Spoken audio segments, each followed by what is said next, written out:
Muchos acontecimientos narrados en la Biblia sucedieron en una pequeña región del extremo oriental del mar Mediterráneo que no contaba con grandes recursos naturales ni con puertos profundos que la hicieran una potencia marítima. De hecho, esta siempre ha sido una especie de encrucijada para el contacto o el conflicto entre los diversos poderes políticos de la región. Estos poderes incluían a Egipto en el sur, a los países mesopotámicos en el oriente y a países como Siria en el norte. La región en la que ocurrieron los eventos que narra la Biblia recibió muchos nombres. Al principio se llamaba Canaán. En general, en los primeros libros de la Biblia, esta región a menudo simplemente recibe el nombre de los múltiples crepúsculos étnicos que allí vivieron. Posteriormente, después de ser tomada por los descendientes de Jacob, quien también era llamado Israel, fue llamada Tierra de Israel. Aún así hubo muchas variaciones. Cuando los descendientes de Israel tuvieron desacuerdos y se separaron políticamente, la parte sur del país fue llamada Judá, como uno de los hijos de Israel, mientras que la parte norte siguió llamándose Israel, o a veces Efraín, como uno de sus nietos. Un par de generaciones antes de la época del Nuevo Testamento, el país fue dominado por los romanos, y poco antes de cerrarse el Nuevo Testamento, estos cambiaron el nombre oficial de la tierra y le pusieron Palestina, por causa de otro de los grupos de población locales, los filisteos. Con el tiempo, la tierra de la Biblia se cubrió con toda una red de caminos internacionales, entre ellos una vía costera llamada la Vía del Mar, que conectaba Egipto con los países del norte y del este. Más hacia el este, otro camino con orientación norte-sur conectaba el norte con los puertos del Mar Rojo y era conocido como la Vía del Rey. Corría a lo largo del altiplano y llegaba hasta la ribera oriental del Mar Muerto. Aún más al este había otro camino norte-sur que la Biblia llama el Camino del Desierto. Por la dificultosa topografía, había menos carreteras importantes que corrían de este a oeste. Una conectaba la ciudad portuaria de Gaza con destinos comerciales hacia el Golfo Pérsico. Una ruta de mayor importancia para el movimiento este-oeste partía de la Baja Mesopotamia y ascendía hacia el norte y el oeste siguiendo el valle del río Éufrates. Debido a las duras condiciones del desierto, en una línea directa este-oeste entre Mesopotamia y Canaán, esta ruta seguía el cauce del río y después giraba al sur, hacia Canaán. Esta fue la ruta que Abraham siguió al viajar de Ur en Mesopotamia hacia Harán en el norte, y de nuevo hacia Damasco en el sur, y luego hacia la tierra a la que Dios lo había llamado. También el mar Mediterráneo facilitó los contactos comerciales con los países del oeste, y hubo casos en que el mar también sirvió de ruta para las invasiones del occidente y del norte. La tierra de la Biblia no es precisamente fértil. Se encuentra en los límites del desierto, y de norte a sur de la tierra hay un descenso considerable en el promedio de precipitación anual. Israel está situado justo al norte de la zona desértica más extensa del planeta, la cual se extiende por toda la costa atlántica del desierto del Sahara de Marruecos hasta Senegal y va hacia el este por Libia hasta llegar a Egipto y por el otro lado por Arabia Saudita hasta Pakistán y el noroeste de la India. Es un desierto inmenso. La tierra de Israel se encuentra justo al norte de tal desierto. O sea, la parte sur de Israel es parte de este desierto. Aquí, en el sur de Negev, todo es extremadamente seco. La precipitación es solo de 25 milímetros al año, pero al avanzar hacia el norte hay una brusca transición hacia un clima más benigno. De modo que el centro y el norte del país disfrutan de un clima que permite sostener una agricultura dependiente de la lluvia. En el invierno, Israel queda bajo la influencia de los llamados sistemas de depresión que llegan con los vientos occidentales. Estos vientos traen lluvia, particularmente en el norte, debido a que la trayectoria de tales sistemas de depresión sigue por lo general una línea que va entre Chipre y Turquía. Relativamente pocos se dirigen al sur. Después la trayectoria es tal que en la parte sur de Israel, en el Negev, el aire se mueve sobre la tierra de Egipto más que sobre el mar. Por eso cuando llueve en el norte y centro, aquí aún está seco. Solo cuando el viento se mueve en dirección noroeste, las lluvias penetran también en el Negev. A veces caen en el sur, pero es raro, por eso en Eilat solo caen 25 milímetros al año. Es uno de los lugares más secos del mundo, mientras que aquí llega a los 90 milímetros. Cerca de Beerseba llega a 200 y en Tel Aviv y Jerusalén llega a 600 o 700 milímetros.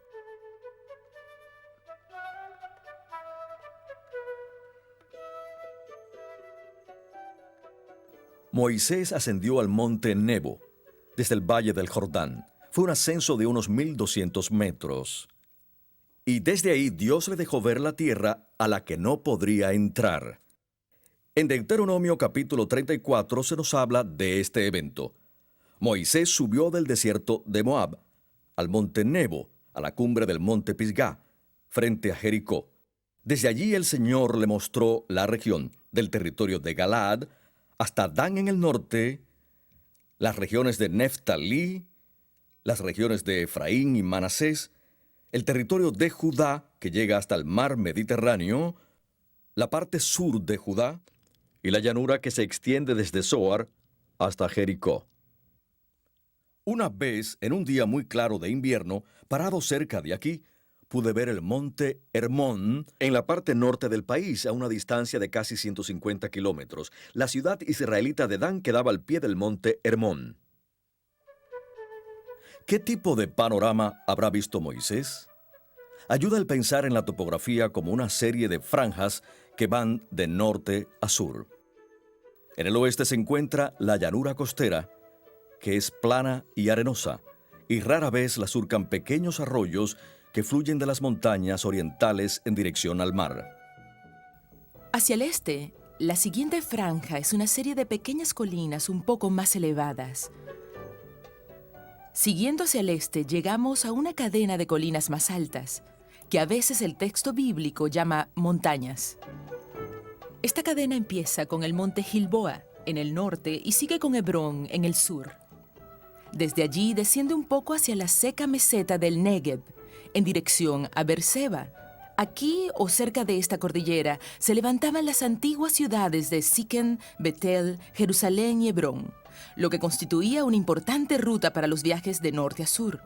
En tiempos antiguos, los montes de esta cordillera central, así como el valle del río Jordán, estaban cubiertos de bosques. Al este de la cordillera, la elevación se reduce bruscamente de una altura de 800 a 1,000 metros hasta el Mar Muerto, que es el punto más bajo de la Tierra, a más de 400 metros bajo el nivel del mar. El Mar Muerto se alimenta del río Jordán, que baja del norte.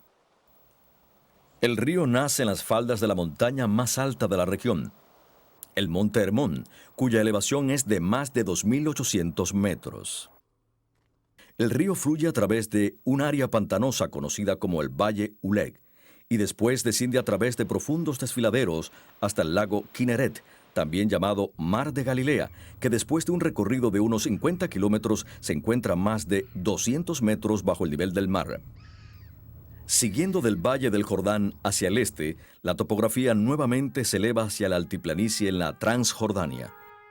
Esta meseta donde se encuentra el monte Nebo tiene una elevación mayor que la cresta norte-sur al oeste del valle. Muchos de los mapas que usamos hoy se imprimen con el norte en la parte superior. Esto corresponde a nuestra orientación mental, donde el norte está arriba y el sur abajo. Sin embargo, no debemos dar esta orientación por sentada.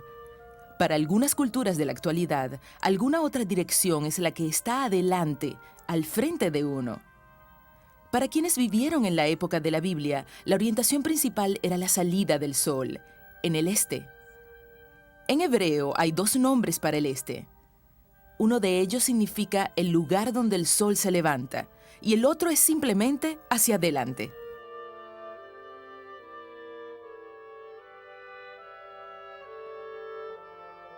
¿Qué fuentes de agua tenían los habitantes del desierto y cómo almacenaban el agua que encontraban? Hay principalmente tres tipos de fuentes de agua y de hecho todas ellas se mencionan en Proverbios capítulo 5. La cisterna que recaba el agua de la lluvia al fluir sobre la tierra. El pozo que baja a una especie de arroyo en un manto acuífero. Aunque la corriente parezca seca en la superficie, con frecuencia tiene agua a más profundidad. Y el tercero es el manantial, donde el agua literalmente fluye en algún lugar. Esta es la mejor agua o agua viva. Un pozo es un hoyo cavado por el hombre hasta el manto freático. Dependiendo de la topografía, un pozo puede alcanzar una profundidad de hasta 20 metros.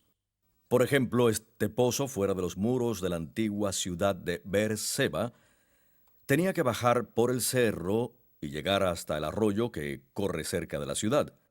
Podemos tener una idea de su profundidad dejando caer una piedra y viendo lo que demora en tocar el fondo.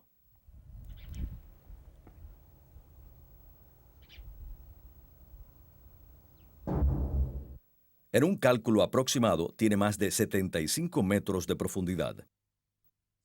En muchas partes de la tierra bíblica, el suelo es muy rocoso.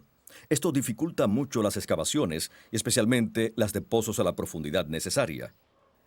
El agua se filtra en el fondo del pozo, y entonces puede extraerse en un recipiente atado a una cuerda. Debido al trabajo que representa cavar un pozo, este era considerado propiedad de quien lo cavaba. No obstante, con los cambios en las condiciones del clima y de la lluvia, los pozos podían secarse y ser abandonados. Hasta un pozo en uso continuo debía ser cuidado por su dueño. Esto era necesario porque al desplomarse los costados o con el movimiento de la arena en áreas desérticas, los pozos podían taparse. En ocasiones, el duro trabajo de cavar un pozo era compartido por los vecinos del lugar. Entonces, el pozo se consideraba propiedad común.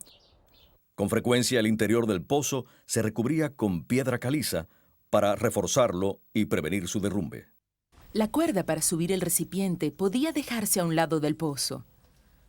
La boca del pozo solía ser de piedra caliza, que es una piedra bastante suave. La constante fricción de la cuerda creaba surcos en el borde de la piedra. Otro método era construir un simple armazón de madera sobre la boca. El recipiente podía ser de piedra o de cerámica, pero lo más común era usar un recipiente de cuero, ya que era más difícil que éste se rompiera al chocar con las piedras al momento de subirlo desde el fondo del pozo. Si un animal trataba de llegar al agua del pozo, podía caer y morir. Como el cuerpo del animal muerto podía entonces echar a perder el agua del pozo, se acostumbraba a taparlo con una piedra pesada, para que ni un animal grande la pudiera empujar. Una cisterna era un lugar hecho por el hombre para almacenar agua. El suelo de la tierra bíblica es tal que con frecuencia no absorbe el agua con rapidez. Cuando llueve, el agua comienza a correr en lugar de penetrar. La cisterna permitía acumular esta agua para usarla durante los meses de sequía en el año. Aunque la precipitación se limita a solo 4 o 5 meses del año, el promedio de lluvia puede acumular en las cisternas el agua suficiente para el consumo del resto del año. La cisterna era un hoyo en la tierra. Normalmente era cavada por la gente, pero a veces era un hoyo natural adaptado para almacenar agua. Las cisternas podían tener 6 metros de ancho y 6 metros de profundidad, y aún más. Al principio eran cortadas en la roca, lo que no permitía que el agua se filtrara. Cuando se descubrió cómo hacer yeso, las cisternas se cavaban en cualquier tipo de roca y después se forraban con yeso para sellar cualquier hoyo o grieta. Jeremías habla de la inutilidad de cisternas rotas que no retienen el agua. Algunas veces las cisternas se hallaban en un área exterior, donde el agua pudiera recogerse con facilidad. En áreas pobladas, las cisternas se cavaban debajo de las casas o cerca de ellas. El agua corriente se recogía del techo de la casa, así como de patios y senderos cercanos. A veces el acceso al agua era como sacar agua de un pozo, pues se bajaba un recipiente al agua. Sin embargo, en muchos casos, la cisterna se construía con escalones para entrar en ella. Esto facilitaba el llegar al agua y también permitía efectuar la importante tarea de limpiar la cisterna. El agua, al entrar en la cisterna, arrastraba tierra, la cual se asentaba en el fondo. Tras varios años de uso, este sedimento casi llenaba la cisterna, lo que reducía grandemente su capacidad y eventualmente la hacía inútil. Fue en una de estas cisternas lodosas donde mantuvieron al profeta Jeremías, como si estuviera en una prisión. La diferencia entre una cisterna y un pozo consistía en que la cisterna recibía su agua de una fuente a cierta distancia de ella, mientras que el agua de un pozo se acumulaba de las inmediaciones. En el contexto bíblico, no siempre resulta claro si se habla de un pozo o de una cisterna. Aún en regiones secas y desérticas se encuentran manantiales. Un manantial se forma cuando, al caer la lluvia, ésta se filtra por las capas superiores de la tierra y penetra hasta llegar a una capa más dura de roca que la detiene. Como el agua ya no puede bajar más, comienza a filtrarse por los lados hasta encontrar una salida. Esa salida forma un manantial. Lo que vemos aquí es un manantial formado por agua, que viene de fuera de esta área, y vemos que donde surge un manantial en el desierto crecen también varios tipos de vegetación, incluyendo juncos que ven ahí y un tamarisco. Dependiendo de la cantidad de agua que se acumule en la capa rocosa, un manantial puede dejar de fluir después de unos cuantos días o puede fluir todo el año. En esta parte del mundo, donde no abunda la lluvia, es frecuente que los pueblos se establezcan cerca de una fuente de agua. En muchos lugares, las ciudades se construían en áreas elevadas con el propósito de defenderse, pero con un manantial cerca. Si la ciudad estaba rodeada por un muro, no siempre era práctico extenderlo para abarcar el manantial, que a veces se hallaba lejos, al pie de la colina. La gente buscaba entonces la forma de llevar agua hasta la ciudad. Para ello, se hacía intramuros un hueco o tiro vertical parecido a un gran pozo. El tiro se excavaba al nivel aproximado del manantial y después se cortaba un túnel desde el fondo del hueco hasta el manantial. El agua del manantial podía desviarse a través de este túnel, dentro del muro, o bien la gente podía caminar por el túnel para sacar agua del manantial. Por fuera, el manantial se tapaba con rocas y tierra para que el enemigo no lo descubriera. Fue a través de un túnel y de un tiro así como Joab y sus hombres enfrentaron el reto de David de arrebatarles a los jebuseos la ciudad de Jerusalén. Cuando ellos descubrieron la entrada al túnel que partía del manantial, pudieron derrotar a los que defendían el túnel y entrar en la ciudad. Una propiedad era mucho más valiosa si tenía uno o más manantiales. Esto se demuestra en Josué 15 y en Jueces capítulo 1, donde la hija de Caleb no queda satisfecha con la tierra que le da a su padre hasta que él incluye algunos manantiales. Debido a que el agua era un recurso tan limitado y valioso, los manantiales son a veces el símbolo de la vida misma. Los profetas comparan la restauración de la fortuna del pueblo por parte de Dios con manantiales que brotan como torrentes en el desierto.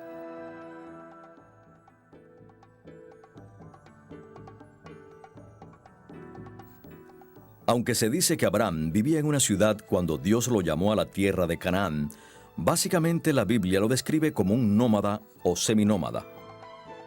Abraham vivía en una tienda de campaña e iba de un lado a otro con sus rebaños y manadas.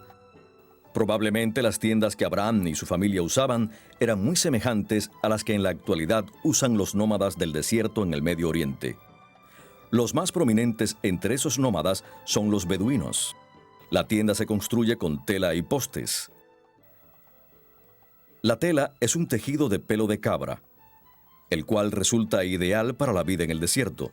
Es lo suficientemente ralo para permitir que el aire circule en el cálido clima del desierto. En las raras ocasiones en que llueve, el pelo de cabra se expande y se vuelve casi a prueba de agua. Las cabras criadas en el Medio Oriente son generalmente negras, así que las tiendas también lo son. En el Cantar de los Cantares, la negrura de las tiendas es un símbolo de la belleza de la mujer. Mayormente, la tienda estaba abierta de un lado durante el día y en los días de calor era posible enrollar varios de sus lados. La tienda podía dividirse en secciones colgando una tela, con lo que un espacio grande se dividía en dos más pequeños. Entre los nómadas se daba especial énfasis a la hospitalidad hacia los visitantes.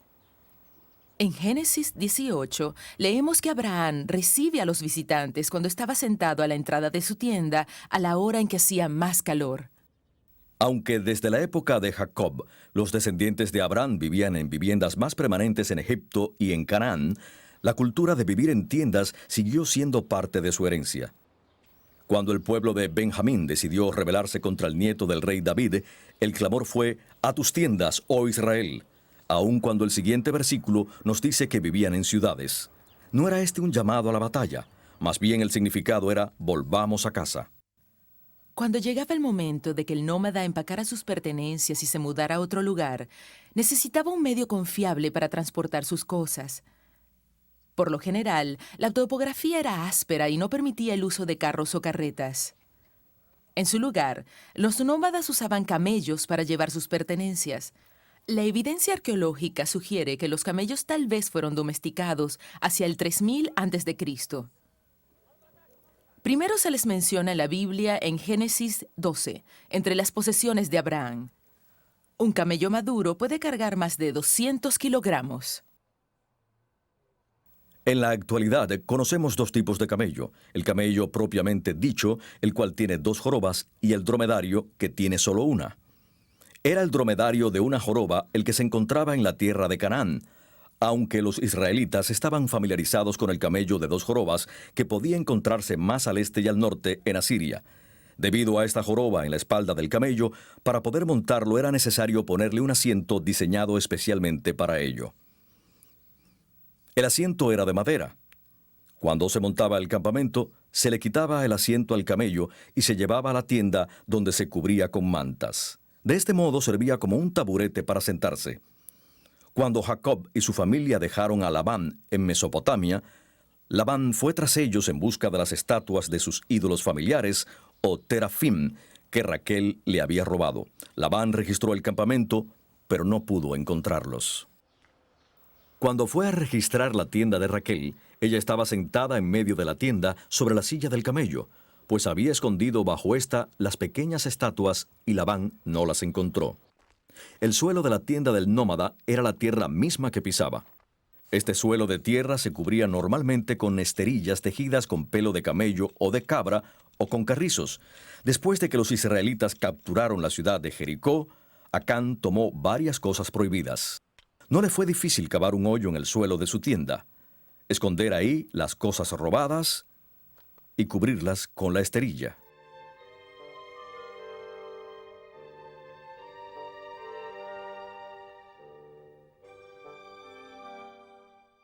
Aunque las regiones del este y del sur de Canaán no recibían suficiente precipitación anual para cultivar la mayoría de las cosechas, producían sin embargo suficiente vegetación para el pastoreo de animales.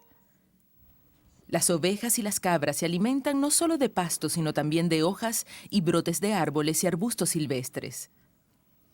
Esto significa que los antiguos pastores vivían como nómadas.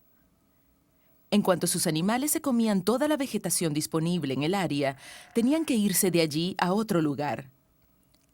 El tamaño de un rebaño lo determinaba la cantidad de pasto que hubiera en el área. En una región donde una precipitación limitada significa una vegetación limitada, los pastores a veces tenían que competir por áreas donde alimentar a sus rebaños.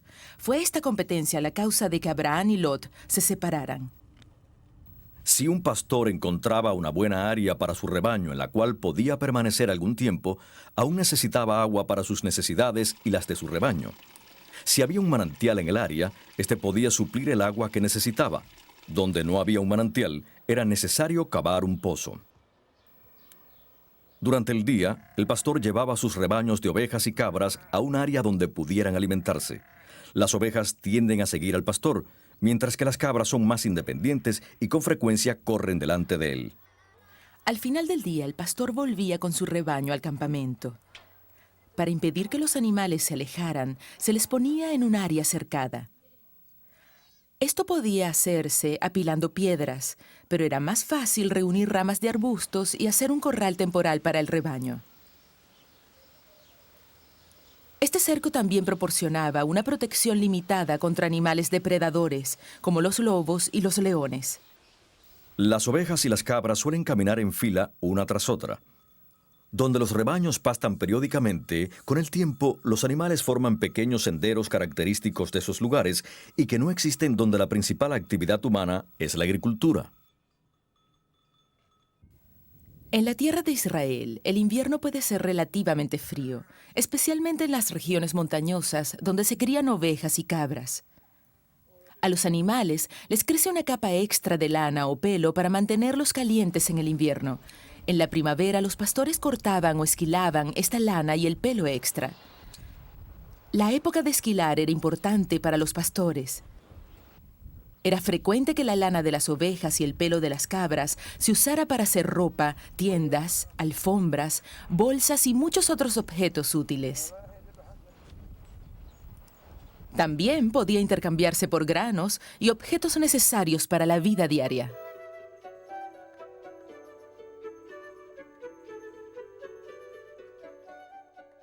Jacob y su familia fueron a Egipto como pastores. Allí parecen haber mantenido esta forma de vida hasta cierto punto, y así encontramos a Moisés pidiéndole permiso al faraón para ir al desierto con sus rebaños y manadas. Sin embargo, los hebreos se habían más o menos asentado en un área de Egipto y al parecer también habían adoptado ciertas prácticas agrícolas. Cuando las tribus de Israel llegaron a Canaán, empezaron a construir casas y a preparar campos y terrazas para la agricultura regular. Esto fue especialmente así en el norte y en la parte occidental del país, donde hay suficiente lluvia para el cultivo. Aquí el paisaje típico se caracterizaba por las terrazas.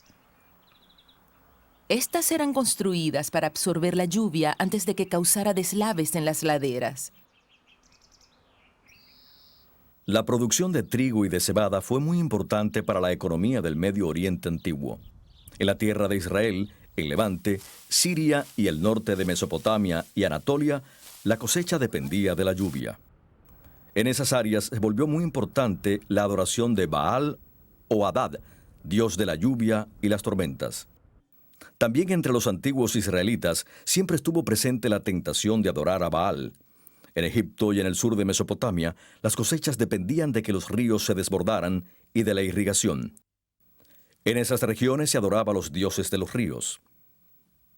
Además del cultivo de granos, como el trigo y el centeno, otros varios cultivos eran fundamentales para la economía israelita.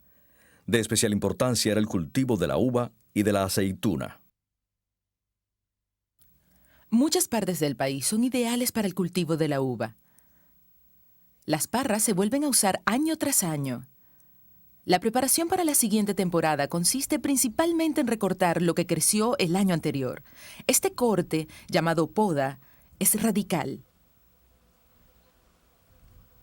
Una parra puede crecer muchos metros en una sola temporada, pero al final de esta se poda hasta dejar no más de una cepa en la tierra.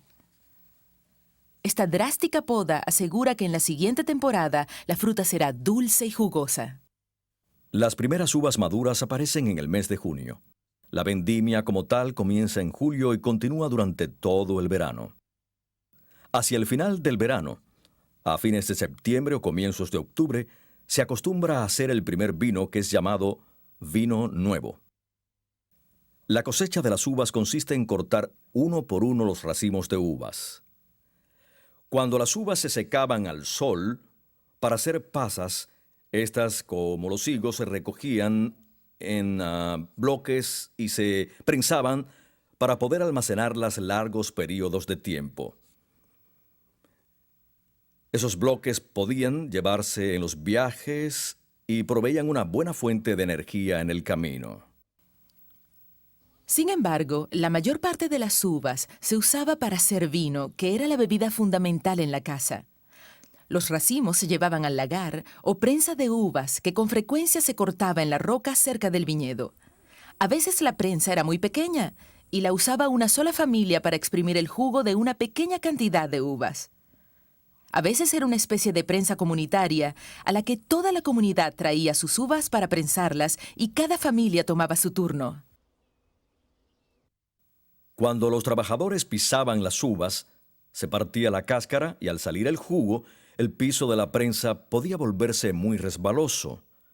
Normalmente se construía una estructura de madera sobre la prensa y se le colgaban cuerdas. El trabajador se sostenía de ellas y si resbalaba no caía en el jugo que estaba siendo extraído. Al pisar las uvas salían también las semillas.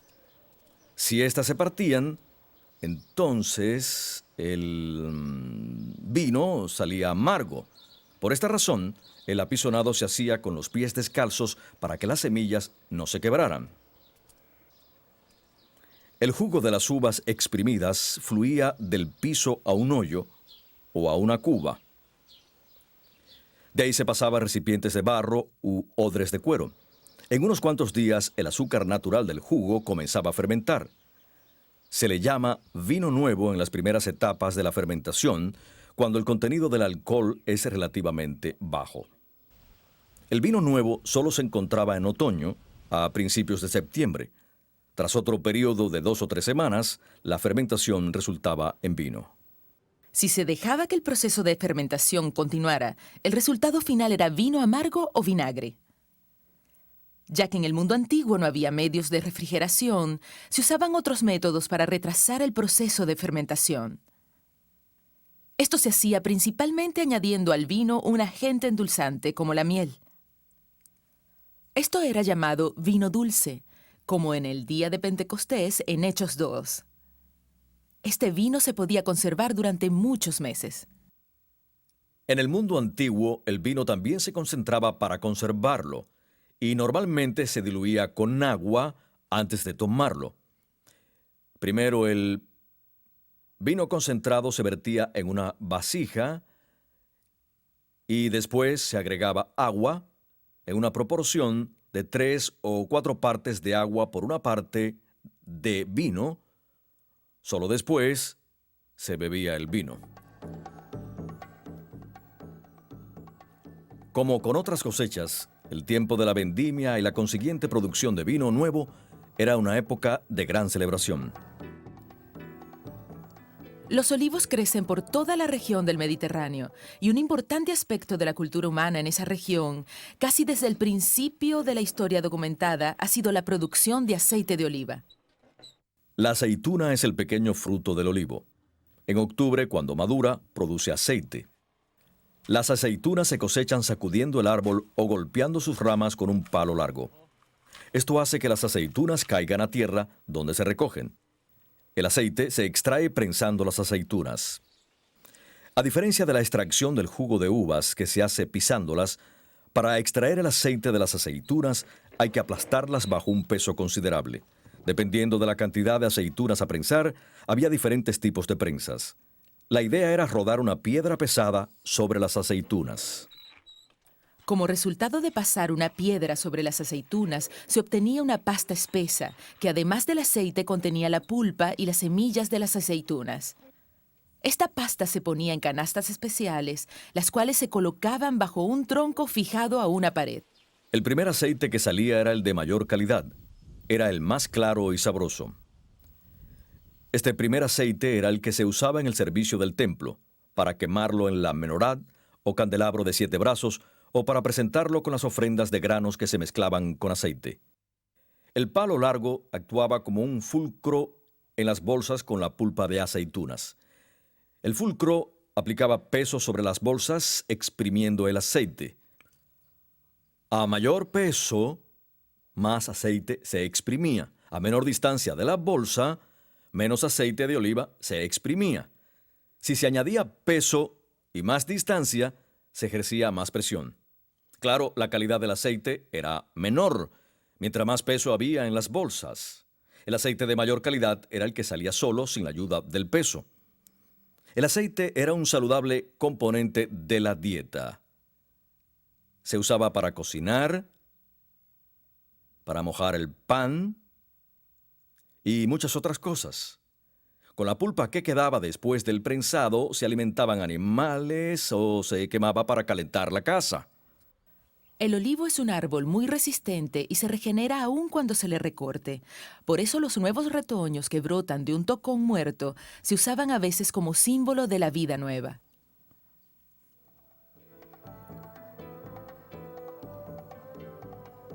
Otro árbol que proveía frutos comestibles era la higuera, la cual crece casi en todo el país.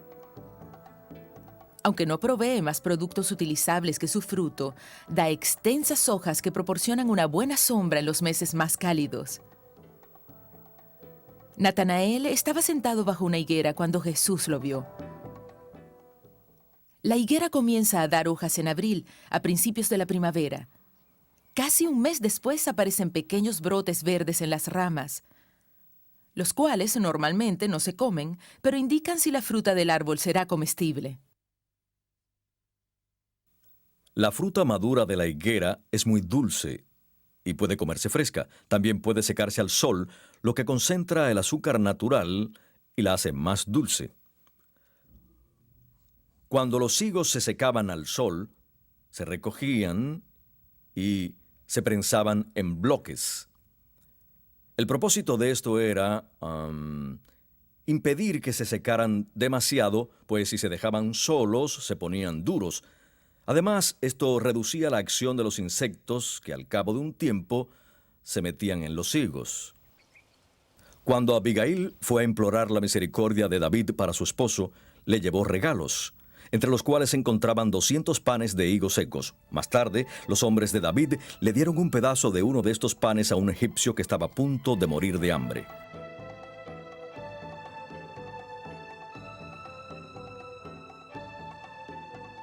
Aunque en la mayor parte del país cae lluvia suficiente para permitir el buen desarrollo de los cultivos, en muchos lugares el suelo es aún muy rocoso. Esto dificulta el cultivo de la tierra. La siembra de granos tenía lugar en octubre, en las semanas anteriores a la llegada de las primeras lluvias. Por lo regular, el primer paso era remover de la parcela las piedras grandes y llevarlas hasta los bordes del terreno, donde formaban una especie de cerco o valla que marcaba los límites. Por lo general, la altura de esta valla no lograba impedir la entrada de algunos intrusos o de animales. Simplemente era un modo conveniente de remover las piedras del terreno. El siguiente paso era sembrar la semilla. La semilla se llevaba en una bolsa o en un pliegue de la ropa exterior y se sembraba lanzándola de modo que se extendiera uniforme sobre la superficie. Aunque la semilla era un producto valioso, la siembra no era una operación precisa. En la parábola del sembrador, Jesús dice que las semillas podían caer en lugares donde el arado no las cubriría. Algunas podían caer entre los espinos que crecían al borde del terreno, algunas podían caer entre las rocas, donde no podía ararse, y otras podían caer sobre los duros caminos que pasaban al lado del terreno. Después, el agricultor araba la tierra para cubrir la semilla. La semilla que quedaba en la superficie podía ser comida por las aves o las hormigas, y aún la que no era comida difícilmente echaba raíces. El arado era de madera, y solo la punta era de hierro y lo suficientemente fuerte para hundirse en el terreno rocoso. El arado se ataba a un animal, por lo general un burro o un buey. El animal llevaba un yugo alrededor del cuello y el arado se le ataba al yugo.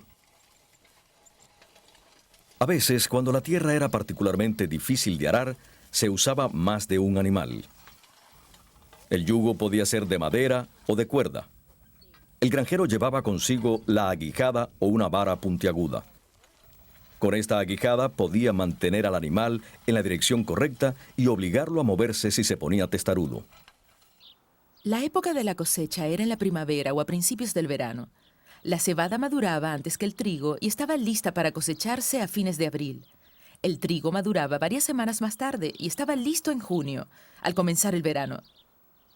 Trigo y cebada, Las dos principales cosechas de alimentos básicos en la época bíblica crecían como muchos granos individuales en un tallo alargado que terminaba en una espiga llena de grano. El objetivo del proceso de la cosecha era obtener el grano de tal manera que pudiera usarse para alimento. Los granos individuales servían como alimento para la gente, especialmente después de molerse como harina. Esto significa sacar el grano del terreno, separarlo de la espiga, quitarle la cáscara externa y finalmente molerlo hasta convertirlo en harina. La primera etapa de este proceso era recoger el grano. Esto se hacía con una especie de cuchillo curvo llamado hoz. El segador tomaba con una mano un puñado de tallos y con la otra cortaba los tallos con la hoz. La verdadera operación parecía más la de arrancar los tallos que la de hacer un corte limpio. Con este haz de tallos, el segador hacía una gavilla, pues era más fácil manejar las gavillas que las pilas de tallos sueltos. También se podía parar una gavilla para que las espigas del grano quedaran separadas del suelo húmedo mientras terminaba la cosecha. Entonces, se llevaban las gavillas a la era, la cual se encontraba cerca del terreno en que se cultivaba el grano. Según la ley israelita, cualquier tallo que se cayera debía dejarse en el terreno para que lo recogiera la gente pobre, por ejemplo, las viudas. Esto se llamaba rebusca. Esto es lo que estaba haciendo la viuda Ruth en los campos de Booz, cerca de Belén. La trilla es el proceso por medio del cual los granos se separan del tallo y de la espiga. Esto se realizaba sobre una superficie plana llamada era. Las gavillas se apilaban en el centro de la era, se tomaba el grano de la pila y se ponía una capa en el suelo o alrededor de la pila. Un tablón especial llamado trillo o tabla de trillar se pasaba sobre el grano. El fondo del tablón estaba tachonado de pequeñas piedras incrustadas en el tablón. El trillo era arrastrado por un animal mientras el trabajador normalmente se paraba o se sentaba en el tablón, añadiendo a este su propio peso. Al pasar las piedras sobre el grano, cortaban los tallos y liberaban los granos individuales de la espiga. La cubierta externa o cáscara que cubría el grano también se desprendía del grano. A veces se acostumbraba a insertar en el tablón dientes de metal en lugar de piedras. Este era un tipo de trillo más caro y más eficiente. Y es a este tipo de trillo al que se refiere la frase afilados trillos, la cual encontramos en algunos libros proféticos. Para cantidades pequeñas de grano, lo normal era desprenderlos del tallo usando un tipo especial de pala o una vara. Aunque lo apropiado era trillar el trigo al aire libre, donde el viento pudiera llevarse los desperdicios, en el libro de Jueces leemos que Gedeón estaba trillando trigo en una prensa de uvas. Estoy parado dentro del tanque de una prensa de uvas. Podemos ver que es un hoyo en el suelo. Gedeón estaba parado donde podía esconderse de los madianitas. La acción para trillar un poco de grano comprendía el sostener una vara y golpear las espigas para separar el grano del tallo. La ley israelita ordenaba no poner bozal al animal que trillaba, para que éste pudiera comer el grano y la paja de la era. La trilla producía una fina mezcla de granos, cascarilla y paja cortada. El siguiente paso era separar el grano del material cortado y suelto, que se conoce como paja. Este paso se llamaba aventado y se hacía en 2 etapas. En la primera, se aprovechaba la diferencia de peso entre el grano, que era más pesado, y la paja, que era más ligera. El trabajador usaba una horqueta de madera para lanzar al viento la mezcla de la era. La paja, por ser más ligera, volaba, mientras que el grano, que era más pesado, caía frente del trabajador. Puesto que toda la operación tenía lugar al aire libre, era inevitable que también se mezclaran pequeñas piedras con el grano. Por esta razón, la siguiente etapa del aventado era separar las piedras de los granos. Para esto, se usaba una canasta redonda y poco profunda. El fondo de la canasta estaba hecha de malla, lo suficientemente floja para permitir que pasara el grano, pero lo bastante apretada para atrapar las piedras. A veces, esta operación se repetía usando una canasta con una malla aún más fina. Hubiera sido posible preparar harina con todo el grano tan pronto como se cosechaba. Sin embargo, el grano entero podía almacenarse más tiempo que la harina sin que se echara a perder. El grano se guardaba en una estructura especial llamada silo o granero. En algunas traducciones a esto le llaman bodega. Debe tenerse en cuenta al traducir que el único propósito de esta estructura era la de guardar el grano. No era un edificio donde entrara gente. El grano entero se molía entre dos piedras según se necesitara harina para preparar la comida. Normalmente la gente molía solo el grano necesario para el día, pues la harina restante podía quedar rápidamente plagada de insectos. Hay diferentes tipos de muelas o piedras para moler, mencionadas en las Escrituras. En el Antiguo Testamento, un molino de mano consistía en una piedra grande, de fondo rectangular y en otra pequeña encima. El grano se ponía en la piedra de abajo y la piedra pequeña se frotaba sobre el grano para triturarlo hasta convertirlo en harina. Este trabajo normalmente lo hacían las mujeres temprano en la mañana, antes del amanecer. Era un trabajo arduo y llevaba mucho tiempo. Se estima que para producir la harina suficiente para hacer pan para una familia de 5, era necesario moler más de 3 horas al día. El sonido del molino en la mañana, bajo la luz de una lámpara de aceite, simbolizaba estabilidad y seguridad. El profeta Jeremías describe la tragedia que caerá sobre su pueblo cuando cita a Dios diciendo: «Y haré que entre ellos desaparezca el ruido del molino y la luz de la lámpara». En la época del Nuevo Testamento había otro tipo de molino. Este consistía en 2 piedras planas y redondas, una encima de la otra. El grano se ponía entre ellas y la piedra de arriba se hacía girar con un movimiento circular sobre la piedra de abajo. El molino de la casa era lo suficientemente pequeño para darle vuelta a mano. Pero había una versión más grande y pesada, construida bajo el mismo principio que hacían girar los animales o los esclavos. Los molinos funcionaban mejor si eran de piedra dura y áspera. Una piedra que se usaba con frecuencia era la negra, de basalto volcánico que venía de la región de Galilea y Golán, al norte del país. Podemos ver con este ejemplo de piedra basáltica que el grano se echaba en este tipo de embudo encima de la piedra. De ahí bajaba entre las piedras y era molido por el movimiento circular de la piedra superior sobre la inferior y salía por los costados, donde se recogía como harina. La harina molida se mezclaba con agua y se revolvía a mano hasta que la masa alcanzaba una consistencia uniforme. La masa se cocía sobre piedras calientes o sobre una superficie de barro cocido o de metal. El pan era plano, redondo y delgado. Para comerlo, no se cortaba, sino que se arrancaba o se rompía.